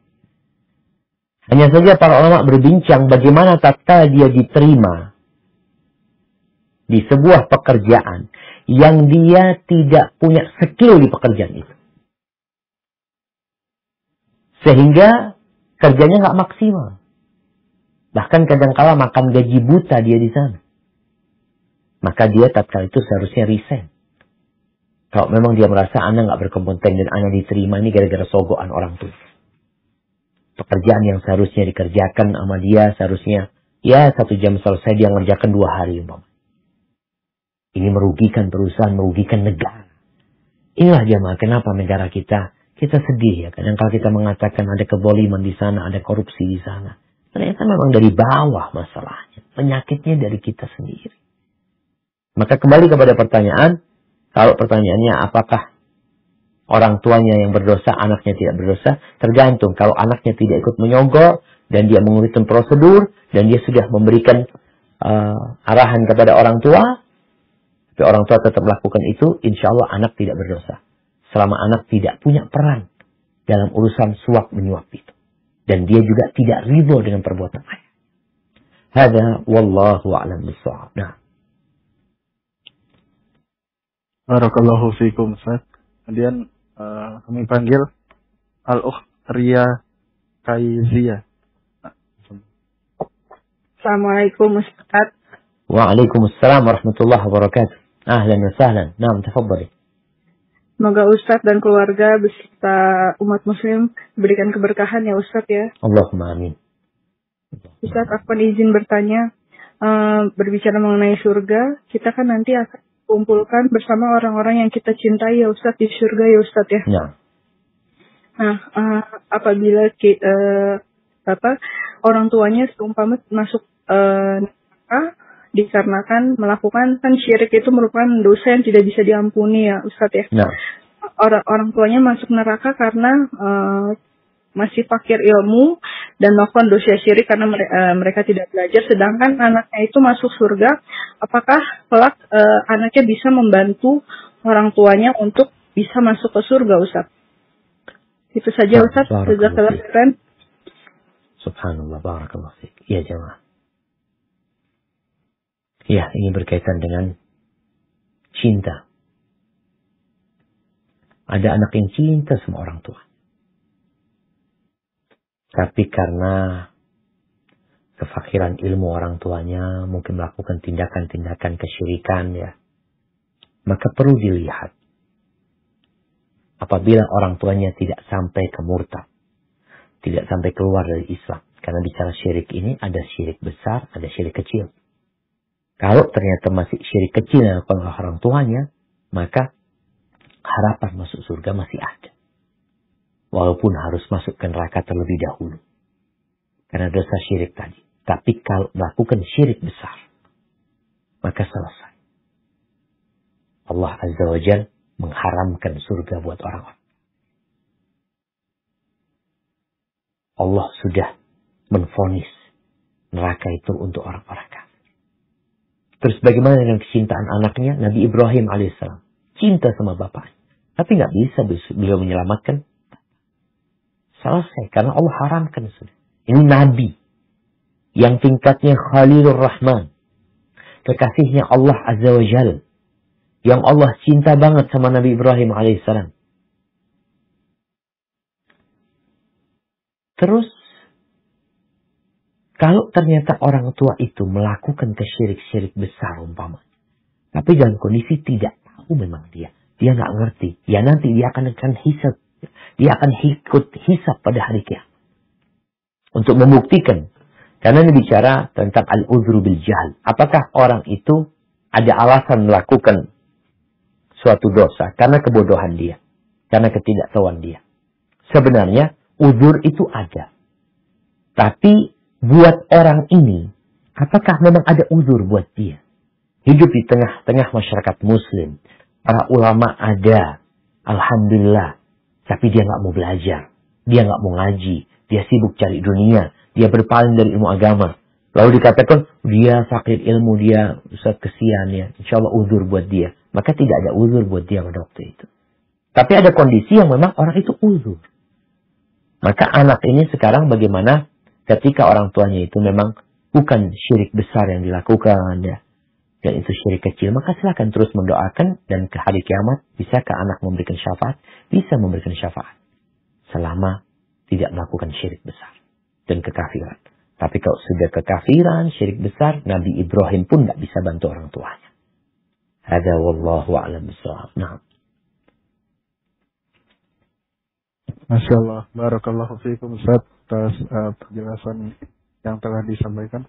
Kemudian pertanyaan selanjutnya. Assalamualaikum. Waalaikumsalam warahmatullahi wabarakatuh. Afwan izin bertanya Ustaz.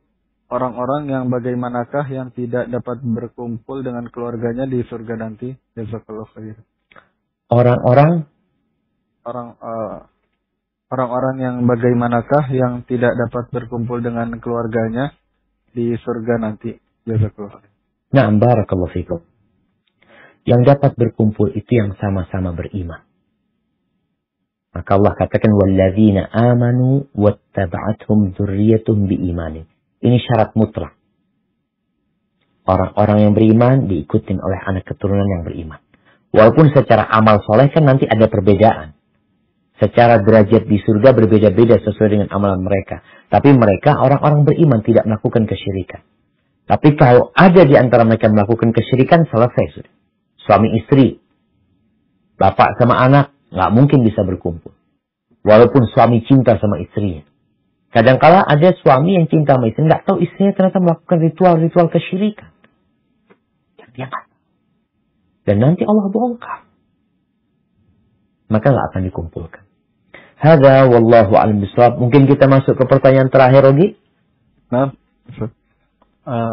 pertanyaan terakhir. Assalamualaikum warahmatullahi wabarakatuh. Waalaikumsalam warahmatullahi wabarakatuh. Nah. Afwan Ustaz, mohon izin bertanya. Ini mengenai perlakuan zalim terkait dosa ghibah. Bagaimana kiat kita bila ingin selamat di akhirat dan menjadi penghuni surga jika kita melaksanakan sunnah Nabi Shallallahu Alaihi Wasallam terkait silaturahmi pada sesama. Tetapi terkadang Anda takut untuk silaturahim secara tatap muka, sebab akan terjadi ghibah terhadap orang lain saat pertemuan. Karena orang-orang sekitar Anda belum banyak yang mengerti dan paham, bahkan menerima sunnah. Mohon kiat dan pencerahannya Ustaz. Syukron wa jazakallahu khairan. Wassalamualaikum warahmatullahi wabarakatuh. Waalaikumsalam warahmatullahi wabarakatuh. Nah, insyaallah. Ya. Jadi memang tatkala kita bergaul sama manusia, itu perlu bersabar. Apalagi kalau bicara silaturahim ini, anak ingin ingatkan masalah silaturahim ya. Silaturahim itu menyambung rahim. Bukan kumpul-kumpul sama kawan. Kumpul-kumpul sama kawan, sama teman-teman, itu tidak disebut silaturahim. Itu disebut ukhuwah Islamiyah. Menjaga persaudaraan Islam. Sedangkan silaturahim ini berkaitan dengan yang ada hubungan satu rahim sama mereka. Baik, kalau bicara bagaimana menjaga silaturahim, ya kita tetap silaturahim itu tidak harus kumpul. Silaturahim itu bisa dengan salam, bisa jadi dengan kirim fulus, bisa jadi dengan kirim kue. Kita berbuat baik sama mereka, mengucapkan ya selamat buat mereka yang sedang meraih kesuksesan, kemudian bela sungkawa kalau ada yang susah dari mereka. Itu silaturahim. Jadi kalau bicara kumpul-kumpul sekarang sama keluarga kita, ya kita tetap harus jaga yang namanya ghibah. Dan alhamdulillah tadi disebutkan mereka belum kenal dengan sunnah dan engkau kenal nama sunnah. Engkau ngerti sama hukum. Tugasmu sekarang untuk menyampaikan kepada mereka. Bukan tugas mereka untuk belajar. Engkau katakan mereka nggak mau belajar, Ustaz. Bukankah Nabi SAW mengatakan, liyuballighi syahid minkumul ghaib. Yang hadir menyampaikan kepada yang ghaib. Yang hadir menjelaskan kepada yang absen. Jadi bukan dia untuk diri dia sendiri. Mereka belum kenal sunnah. Yang engkau kenalkan mereka dengan sunnah. Engkau ajak mereka. Ustaz, mereka marah. Nah, nggak ada masalah. Asalkan kau caranya sudah baik, sudah santun. Bagaimana sekarang mengajak mereka tanpa menyinggung perasaan mereka. Tapi yang jelas biasanya mereka nggak akan suka sama engkau. Karena dilihat so alim, so ini. Tapi engkau punya kewajiban. Ingat, punya kewajiban. Bukan sekedar sunnah. Karena Nabi SAW menyuruh. Sampaikan dari aku walaupun satu ayat. Maka jangan sampai akhirnya engkau tadi satu rahim, tapi ternyata dosa ghibahnya ini berat bagi engkau. Ketika engkau kumpul sama mereka, engkau udah kasih tahu, tapi mereka tetap, yang engkau pamit minta maaf ya, aku ada urusan, aku takut dosa gitu loh. Kalau ngomong-ngomongin gini, mungkin ada bahan lain yang bisa dibicarakan. Hadza wallahu a'lam bishawab. Itu yang bisa disampaikan pada kesempatan kali ini. Kurang lebihnya mohon maaf. Kita mungkin masuk ke kuis ya. Kuis ya. Nah, yang pertama bicara perabotan surga ini. Bagaimana bentuk dipan atau singgasana yang ada di surga? Arfila, fadhali. Bismillah, Assalamualaikum warahmatullahi wabarakatuh. Waalaikumsalam warahmatullahi wabarakatuh. Kita bersandar di atas permadani bagian dalamnya dari sutra tebal. Dan buah-buahan di kedua surga itu dapat dipetik dari dekat. Jadi jenis kain permadani surga itu mereka bersandar pada bantal-bantal yang hijau dan permadani yang indah. Nah, barakallahu fikum. Iya. Ini karpetnya, permadaninya. Pertanyaannya, dipannya, ranjangnya kayak apa di sana?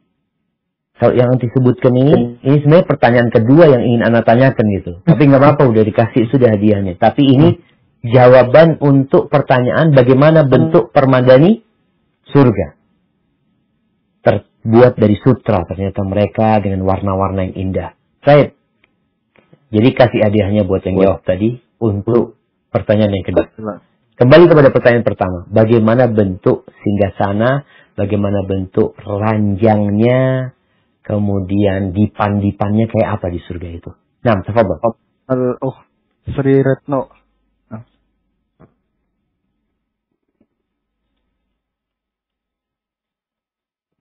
Assalamualaikum warahmatullahi wabarakatuh. Waalaikumsalam warahmatullahi wabarakatuh. Nah, tafadhol. Ada di surat Al-Mutaffifin ayat 23. Mereka duduk di atas dipan-dipan melepas pandangan. Dan juga ada di surat Yasin ayat 56. Mereka dan pasangan-pasangan berada dalam tempat yang teduh bersandar di atas dipan-dipan. Barakallahu fikum. Nah, jemaah, ana ingin sahih jawabannya ini. Jadi yang dimaksud dengan araik ya. Karena ada surur, ada araik. Para ulama menjelaskan apa sih perbedaan dipan yang bahasa Arabnya sarir dengan dipan yang bahasa Arabnya arikah. Kalau arikah ini lebih seperti dipan yang ada tudungnya dari atas, ada kubahnya dari atas, kemudian ada tirai-tirainya yang menutupin mereka, kemudian dihiasi dengan perhiasan yang sangat indah sekali. Tapi kalau dipan yang biasa, yang sarir itu, ya sekedar seperti kursi yang mungkin dari macam-macam lah. Tapi kursi tersebut bisa untuk selonjoran juga. Kan ada kursi yang buat duduk sendiri. Tapi ada kursi yang model kursi-kursi raja tuh. Yang bisa selonjoran. Dan itu bertahtakan emas juga. Nah, barakallahu fikum. Baik, yang terakhir. Bagaimana kalau ada orang kepingin punya anak di surga? Nah. Maya Saraswati. Assalamualaikum warahmatullahi wabarakatuh, Ustaz. Waalaikumsalam warahmatullahi wabarakatuh. Barakallahu fiik. Nah, tafadhali. Kalau seorang yang ingin punya anak di surga, maka dia bisa hamil, kemudian bisa melahirkan, dan umurnya itu langsung sesuai dengan apa yang dia inginkan. Dan waktunya itu bisa langsung sekejap. Masya Allah. Barakallahu fiik. Nah, kayak di dunia nunggu 9 bulan ya. Nanti USG lagi. Periksa. Ada yang harus bed rest. Ada yang harus makan vitamin ini, itu. Subhanallah jemaah. Itulah kenikmatan surga. Allahumma inna nas'alukal jannah. Wa na'udzubika minan nar. Hada wallahu a'lam bishawab. Ana kembalikan ke pembawa acara. Oke, tafadhal. Barakallahu fiik. Syukran wa jazakumullah khairan wa barakallahu fikum. Kami sampaikan pada Ustaz Dr. Syafiq Riza Basalamah LCMA hafizahullah ta'ala dan tim SRB yang telah menyediakan waktu bagi kita untuk kajian pagi ini. Semoga ilmu yang kita dapatkan dari Ustaz Syafiq dapat kita terapkan di dunia dan dapat menjadi manfaat bagi kita di dunia dan di akhirat kelak. Kemudian kami mohon maaf pada para penanya yang tidak terbacakan pertanyaannya karena singkatnya waktu ya. Dan kemudian jumlah pertanyaan yang masuk pada kami juga sangatlah banyak. Kemudian yang ketiga, kami ingatkan pada para pemenang kuis hari ini agar dapat menghubungi kontak person yang tertera pada poster kajian hari ini. Demikianlah kajian pagi ini yang dapat kami siarkan. Kurang lebihnya kami mohon maaf. Marilah kita tutup dengan doa kafaratul majlis. Subhanakallahumma bihamdik. Asyhadu an la ilaha illa anta astaghfiruka wa atubu ilaik. Assalamualaikum warahmatullahi wabarakatuh.